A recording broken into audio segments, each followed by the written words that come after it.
Jujutsu Kaisen Cursed Clash, the latest arena fighter, just got released a couple of days ago, and I have decided to check out the game myself and give you guys an honest opinion on whether the game is good or not. Before I get into the video, I just wanna say only 5% of you are subscribed to the channel, so if you enjoy watching my videos, then I would really appreciate if you click the subscribe button. There's a lot of ground to cover, so as usual I'll start with the offline experience and slowly head to the online version of the game, starting off with the story mode. Everyone who picked up the game knew what Jujutsu Kaisen is. I don't think anyone expected to see the second coming of Jesus when it comes to the storytelling, and my expectations were low, but man, the story is even worse than what I was prepared for. It's on par with some of the worst YouTube clickbaits. The game starts with a decent cinematic, then switches out to a slideshow, meaning the skip button will be your best friend between fights.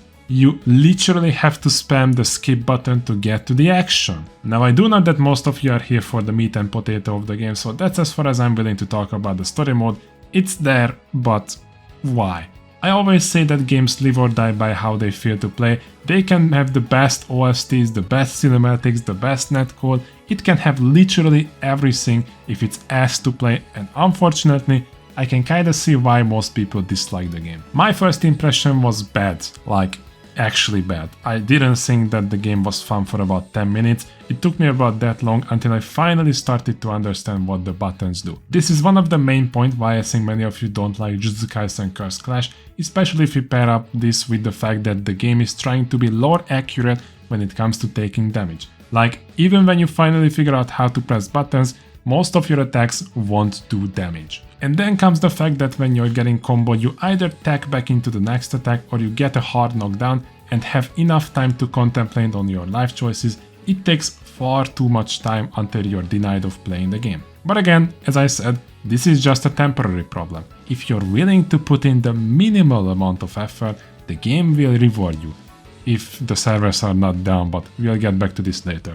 Jujutsu Kaisen Cursed Clash, in contrast to many of the complaints, has depth, but in a different way than you'd think. Yes, the individual combos are easy, you don't really have much choice in what you wanna do, but the game actually starts shining when you start working together with your teammate, but that's also a double-edged sword because the teammates can also ruin your experience. I play with multiple people because I'm a solo player when it comes to gaming. Teaming up with one certain player is never my goal. I wanna play whenever and wherever I want, so I consider myself a pretty flexible player, but that flexibility takes time. When I played with Kion for the first time, I knew he's a good player, but my instincts made me always mess up his combos. I'm too used to playing with people that have no idea what they are doing, so I am pretty sure he wasn't having the time of his life, even though we won. But then the other example comes in clutch. I play with Globko or Biscuit, whose playstyles I'm familiar with, and we pull off combos that make me appreciate the game even more. But that's the best case scenario. Not everyone has a friend to play with. Most of you guys are probably playing ranked or casuals where you get teamed up with someone else,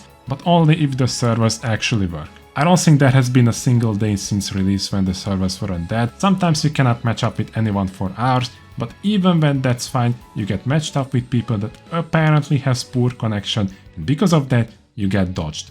I am fully aware of the fact that most companies are struggling with launching an online game, but it doesn't matter how forgiving your player base is when the game is unplayable for days on certain platforms. That being said, some of the complaints are utter bullshit. Like, why is this menu bad? Am I really that old that I like getting reminded of the first season of the anime? Is this really that much worse than what the other arena fighters have? And also, people claim that the PC servers are bad, but I got friends all over the world who play on PC, and they told me that this is the best arena fighter they have ever played online when it comes to stability. And the same can be told on PlayStation too.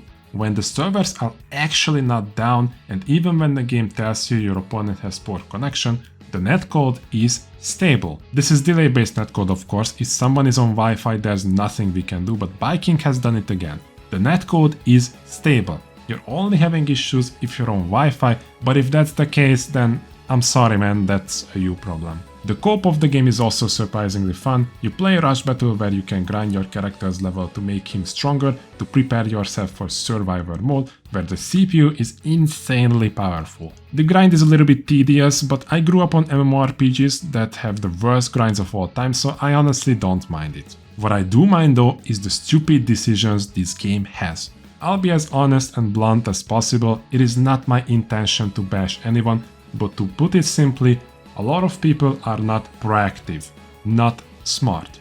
And when I say not smart, I don't mean to say that you're dumb, no, that's not the case, but this game hides so many of its core features in a way where you gotta have a university degree to think of the stupidest ways Viking can make a game. Because I had my hands on the game early, the first time I had a complaint was when I headed to the co-op battles. I wanted to invite someone to play against bots, but there was no button to do so, therefore we queued up at the same time to get matched up. The same can be said about the casual and ranked matches. There was no button on the menu, so we queued up again at the same time to get teamed up. And then I asked a couple more friends, the 4 of us headed to the online lobby section where we played against each other for a good hour or so, and I was wondering, what are the options in the online lobbies? Turns out, not only can you play casual 2v2s in online lobbies, not only can you play co-op matches, but you can even invite your friends through Steam or the PlayStation overlay. I get it, it makes sense that the online lobbies would have this option, but why didn't they put the option to invite your friends in the actual menu where you can queue up for co-op and versus mode? Why do I have to go into a third menu and ignore the rest? These are the decisions that make me understand why many of you dislike Jujutsu Kaisen Cursed Clash. The game is really fun to play, but when the fun is gated with stupid decisions, that's when I really cannot blame any of you.